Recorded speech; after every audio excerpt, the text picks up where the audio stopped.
নমস্কার, দি রিপোর্টে আপনাদের স্বাগত। সোদপুরে কালী পুজোয় কোনো চাঁদার জুলুম হয়নি। এদিন এক সাংবাদিক বৈঠক করে জানালেন পানিহাটি পৌরসভার উপপৌরপ্রধান তথা উত্তর পানিহাটি তৃণমূল কংগ্রেসের সভাপতি সুভাষ চক্রবর্তী। উল্লেখ্য, সম্প্রতি কালী পুজো উপলক্ষে চাঁদার জুলুমের প্রতিবাদ করা নিয়ে উত্তপ্ত হয়ে ওঠে পানিহাটি পৌরসভার ১৯ নম্বর ওয়ার্ডের আনন্দনগর এলাকা। অভিযোগ ওঠে, চাঁদার জুলুমের প্রতিবাদ করায় আক্রান্ত হতে হয়েছে ওই এলাকারই বাসিন্দা মিলন মণ্ডল এবং রিঙ্কু মণ্ডল নামের এক দম্পতিকে। মারধরের পাশাপাশি ব্যাপক ভাঙচুর চালানো হয় ওই দম্পতির বাড়ি ঘরে।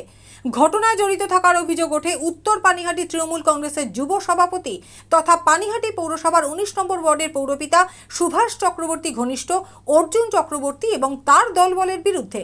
অর্জুন চক্রবর্তীর বিরুদ্ধে ঘোলা থানায় অভিযোগও জানায় আক্রান্ত দম্পতি। আর এই ঘটনাকে কেন্দ্র করে পানিহাটিতে তৃণমূলের দলীয় কোন্দল ফের প্রকাশ্যে চলে আসে। আর এই ঘটনায় নাম উঠে আসে তৃণমূলেরই জেলা সম্পাদক তথা আইনজীবী সন্তু দাসের।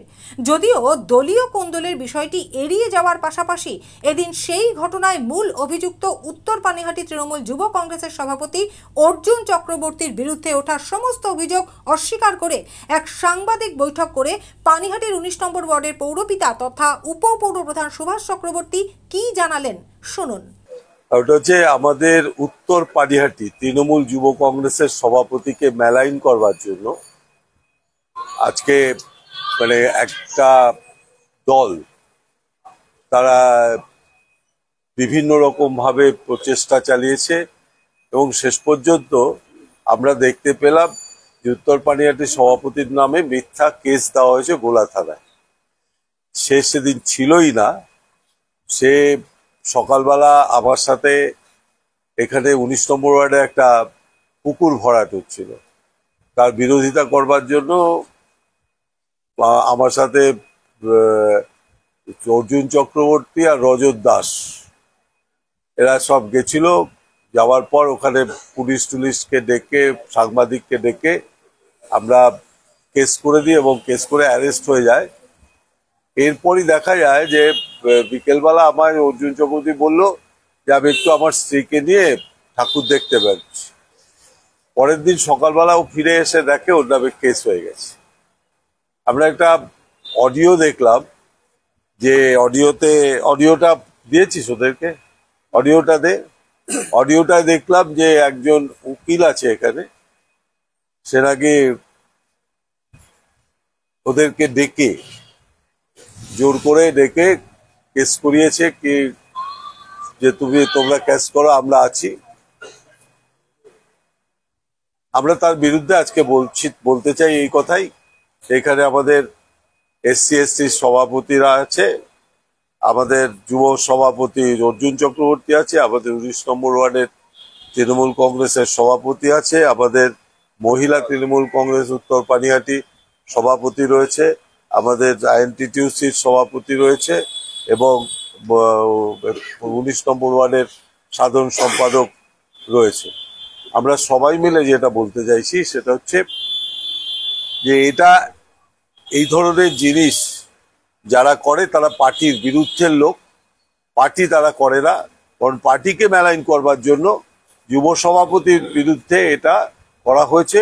আমরা এটাকে তীব্র প্রতিবাদ এবং ঘৃণা জানাচ্ছি এবং এটা যারা করছে তাদেরকে দল শাস্তি দিক, যে দল করুক না কেন তাদের শাস্তি দেওয়া হোক এবং আমরা এটা তাদের কাছে দাবি করছি সংবাদ মাধ্যমের মাধ্যমে। দেখুন, ব্যাপারটা হচ্ছে জেলা সম্পাদক হয়েছে না কি হয়েছে আমি ঠিক জানি না, তবে শুনেছি।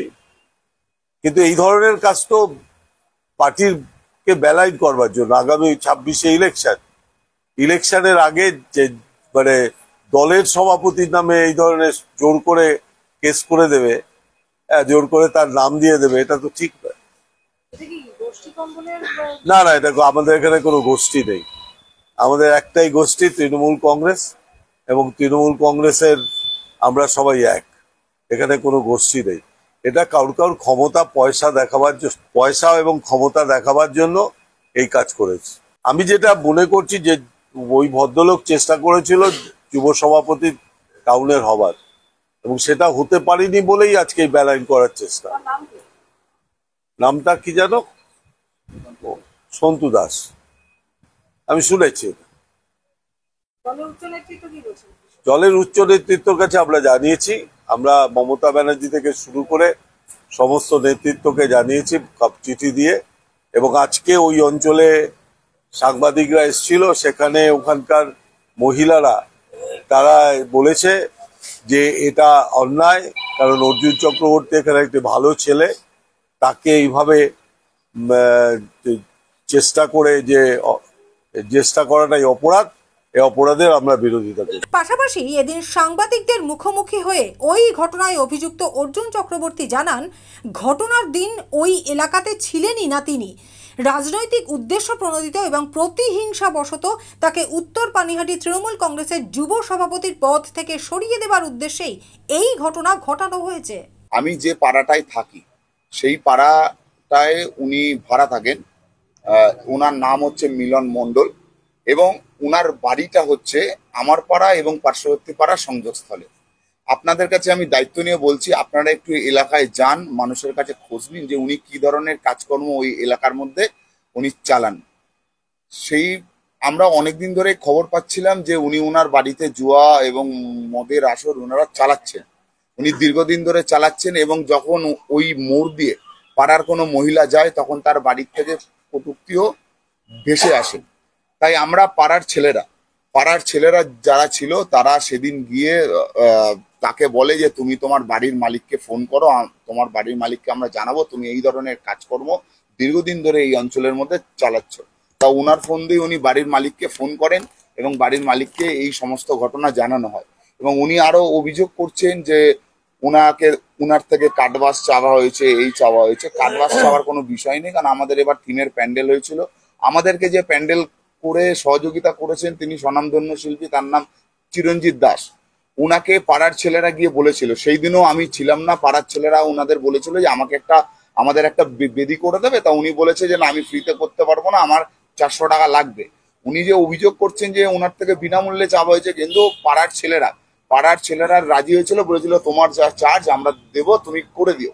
আর উনি চাঁদার বিষয়ে অভিযোগ করছেন যে ওনার উপরে চাঁদার জুলুম করা হয়েছে। উনার সাথে চাঁদার কোনো কথা বলা হয়নি, উনার বাড়ির মালিককে বলা হয়েছে যে দাদা আপনি আপনার চাঁদাটা দিন। তখন বাড়ির মালিক বলেছে আমি আমার ভাড়াটিয়ার মাধ্যমে আমি চাঁদাটা দিয়ে দেবো, এবং সেই মতো ওনারা চাঁদাও দিয়েছেন। তাও আমাকে দেয়নি, পাড়ার ছেলেরা যারা পুজোর দায়িত্বে ছিল তাদেরকে দিয়েছেন। আমার পাড়ার ছেলেরা যেদিন ওনাকে বলতে যায় যে তুমি তোমার এই বাড়িতে যে জুয়া মদের আসর এটা বন্ধ করো, তার রোষে, সেই ঘটনার রোষে 20 তারিখ রাত্রিবেলা যখন পাড়ার মোড়ে পাড়ার ছেলেরা দাঁড়িয়ে ছিল, তিনি উন্মত্ত অবস্থায়, মদ্যপ অবস্থায় তিনি বাড়ির থেকে বেরিয়ে এসে বলেন যে আমি যা ইচ্ছে তাই করব, আমার কাঠ তক্তা বাইরে পড়ে থাকবে, কেউ সরাতে পারবে না, কারোর কোনো ক্ষমতা নেই, এবং সবার উদ্দেশ্যে কটূক্তি করে বাবা মা তুলে তিনি গালিগালাজ করেন এবং বলেন যে আমি এক গাড়ি ছেলে নিয়ে এসে আমি তোমাদের সবাইকে আমি মারবো। এই কথা শুনে একটা উত্তেজনার সৃষ্টি হয়, কিন্তু যেহেতু দুটো পাড়ার সংযোগস্থল ওই বাড়ি, দুটো পাড়ার মানুষ সেই উত্তেজনাকে থামিয়ে দেয় এবং সেখানে যে যার মতো চলে যায়। পরের দিন 21 তারিখ আমি এলাকাতেই ছিলাম না, আমি সন্ধ্যের পর আমি ঘুরতে বেরিয়েছিলাম এবং 21 তারিখ শুনি তার বাড়িতে কোনো ঘটনা ঘটেছে, সে যে অভিযোগ করছে তার বাড়িতে নাকি ভাঙচুর হয়েছে, এই হয়েছে, কিন্তু সেই ঘটনায় আমি ছিলাম না। আমি পরে শুনতে পাই যে তার বাড়িতে এরকম ঘটনা হয়েছে, এবং শোনার পরে সেইখানে 2-1 ব্যক্তি যায়, এবং আমার কাছে যখন খবর আসে আমিও একজনকে পাঠাই, আমি বলি গিয়ে দাদা তুমি একটু দেখো তো আমার পাড়ার মধ্যে কি একটা ঝামেলা হচ্ছে, আমি তো নেই, আমি বাইরে বেরিয়েছি। এবং সেই দাদা যখন যায়, দাদা গিয়ে দেখে সমস্ত পরিস্থিতি শান্ত, এবং তিনি সেখানে বলে আসেন, গিয়েছিলেন উত্তর পানিহাটির আইএনটিটিউসি সভাপতি মাননীয় রজত দাস, উনি গিয়ে দেখেন পরিস্থিতি শান্ত 21 তারিখে, এবং গিয়ে বলে আসেন যে ঘটনাটা ঘটেছে সেটা কাম্য নয়, আমরা পরের দিন সবাইকে ডেকে মিটিয়ে দেব। তা পরের দিন ওনারা কেউ আসেননি, কিন্তু উনি ওই বললাম যে পাড়া সংযোগস্থলে থাকে সেই পাড়ারই সেক্রেটারি উনি এসছিলেন, এবং তাকে বলা হয়, তিনি বলে ঠিক আছে এই ব্যাপারটা মিটে গেছে, আমরা সব বলে দিচ্ছি। কিন্তু হট করে আমি দেখতে পাই, একটু আগেই আমাদের উত্তর পানিহাটি সভাপতি বললেন যে সকালবেলা একটা পুকুর ভরাট বন্ধ করতে গিয়েছিলাম এবং তারপরে আমি বেরিয়ে গেছিলাম এবং 22 তারিখ আমি জানতে পারি যে আমার বিরুদ্ধে তিনি মামলা করছেন, যে আমার দলবল গিয়ে নাকি তার বাড়িতে ভেঙেছে। আমার বিরুদ্ধে করলেন কেন? আমি আপনাকে প্রথমেই বলি, আমি যে পাড়াটায় থাকি সেই পাড়াটার সম্পাদক আমি, ঠিক আছে? এবং সেই যেহেতু পাড়ার ছেলেদের সাথে গিয়ে তাকে বলেছিলাম যে তুমি যে বাড়িতে যে ধরনের ইল্লিগাল কাজ করছো করো না, এবং আমাকে রাজনৈতিকভাবে জড়ানোর কারোর ফায়দা রয়েছে এবং কেউ এটাকে উদ্দেশ্য প্রণোদিতভাবে আমার নামকে কলুষিত এবং বদনাম করার জন্য, একটু আগে আপনি শুনছিলেন যে একটা রেকর্ডিং এর ভিত্তিতে আমাদের উত্তর পানিহাটি সভাপতি আপনাদের বলছিলেন আমাকে মেলাইন করার জন্য, আমাকে দলের কাছে ছোট করার জন্য, আমার নামকে খারাপ করার জন্য তারা বলেছে। দেখুন, আমি একজন সাধারণ চাকরিজীবী মানুষ, আমাকে তোলাবাজি করে খেতে হবে এমন কোনো কথা নেই। আমি সাধারণ মানুষ যেভাবে জীবনযাপন করে আমি করি। আমি আপনাদেরকে দায়িত্ব নিয়ে বলছি, আমার নামে সমস্ত থানায় খোঁজ নিন, দেখবেন বিগত দিনেও আমার নামে কোনো কেস নেই। এবং আমি মমতা ব্যানার্জির সৈনিক, মমতা ব্যানার্জির আদর্শে দীক্ষিত। এই এলাকায় যদি কোথাও ইল্লিগাল কাজ হয় তার প্রতিবাদ করার অধিকার আমাদের রয়েছে এবং সেই প্রতিবাদই আমরা করেছিলাম। তার ফলে প্রতিহিংসাবশত আমার বিরুদ্ধে মামলা হয়। এবং আমি আপনাকে আবারও বলছি, যদি আমি দেখি একজন সাধারণ মানুষ হিসেবেও এলাকায় কোনো অন্যায়ের কাজ হচ্ছে তার প্রতিবাদ করব, যদি তাতেও আমাকে মিথ্যা মামলায় জড়াতে হয় জড়াবো। কিন্তু আমরা শুধু বলেছিলাম, কিন্তু ঝামেলা যে 21 তারিখ হয়েছিল তার সাথে আমি কোনোভাবেই জড়িত নয়, আমি সেই স্থানে ছিলাম না। কেউ উদ্দেশ্য প্রণোদিতভাবে আমার নামটাকে জড়িয়ে আমাকে বদনাম করার চেষ্টা করবে। হ্যাঁ, অবশ্যই রাজনৈতিক স্বার্থ। আমি আজকে দেখুন, আপনারা জানেন যে একটা দলের সভাপতি হওয়ার পেছনে অনেকজন দৌড়ে থাকে। ধরুন সেরকম আমি যেমন হয়েছি, আমার সাথে দৌড়ে যে ছিল সেও হতে পারেনি। সে চাইছে আমাকে কোনোভাবে বদনাম করে আমার নামকে খারাপ করে আমার স্থানটা নেওয়া। না, আমি কখনোই বলবো না আমাদের এই অঞ্চলে দলীয় কোন্দল নেই। এটা 2-1 ব্যক্তি যারা শুধুমাত্র দলের কথা না ভেবে নিজেদের স্বার্থকে চরিতার্থ করার জন্য, এটা দলের কোনো বিষয় নয়। আমি কেউ ভাবে দল আমার পৈতৃক সম্পত্তি, আমি সব পাবো, আমি দলের সব। যাদের মাথায় এই ধরনের চিন্তা ভাবনা তারাই এই ধরনের কাজ করেছে। গৌতমী নাথ এবং শ্যামল পালের রিপোর্ট, দি রিপোর্ট, সোদপুর। আরও বিভিন্ন খবরের আপডেট জানতে হলে অবশ্যই সাবস্ক্রাইব করুন দি রিপোর্ট চ্যানেলটি, কারণ আপনাদের একটা সাবস্ক্রিপশন আমাদের কাছে অত্যন্ত মূল্যবান। জয় হিন্দ।